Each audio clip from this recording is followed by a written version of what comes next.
आप जानते हैं कि दुनिया के 75% से अधिक लोग मानते हैं कि परालौकिक शक्तियां वास्तव में मौजूद हैं। आज हम इस रहस्यमय विषय की वैज्ञानिक और आध्यात्मिक दोनों पहलुओं पर बात करेंगे। हमारे प्राचीन ग्रंथों में इन अलौकिक शक्तियों का गहन विश्लेषण मिलता है। विशेष रूप से गरुड़ पुराण में तो इसका विस्तृत वर्णन है। देखिए, यह बहुत दिलचस्प है कि आधुनिक मनोविज्ञान भी इन अनुभवों को पूरी तरह खारिज नहीं करता।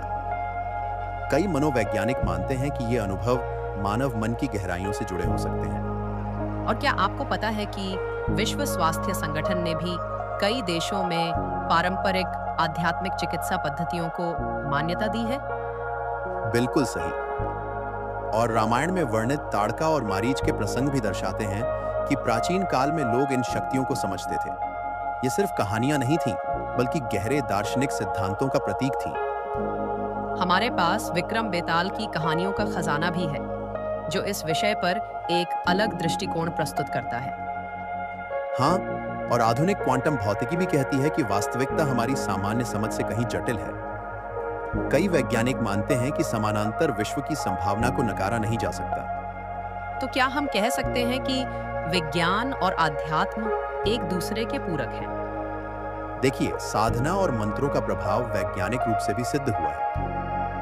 ध्यान और मंत्रोच्चार से मस्तिष्क की तरंगें बदलती हैं, जो हमारी चेतना को प्रभावित करती हैं। यह एक तरह से ऊर्जा का रूपांतरण है। यह बहुत रोचक है कि प्राचीन ज्ञान और आधुनिक विज्ञान एक ही सत्य की ओर इशारा करते हैं। और इसीलिए दुनिया के हर कोने में इस तरह की मान्यताएं मिलती हैं। हर संस्कृति में परलोक और अदृश्य शक्तियों की अवधारणा मौजूद है। यह कोई संयोग नहीं हो सकता। लेकिन इससे बचाव के लिए क्या उपाय हैं? प्राचीन ग्रंथों में कहा गया है कि सकारात्मक जीवन और धार्मिक आचरण सबसे बड़ी सुरक्षा है। आधुनिक मनोविज्ञान भी कहता है कि सकारात्मक विचार और मेडिटेशन मानसिक स्वास्थ्य के लिए लाभदायक है। तो लगता है कि हमें एक संतुलित दृष्टिकोण अपनाना चाहिए। बिल्कुल सही। न तो अंधविश्वास में पड़ना चाहिए और न ही सब कुछ नकारना चाहिए। विज्ञान और आध्यात्म दोनों का समन्वय करके हम बेहतर समझ विकसित कर सकते हैं। चलिए, आज की इस गहन चर्चा को यहीं विराम देते हैं।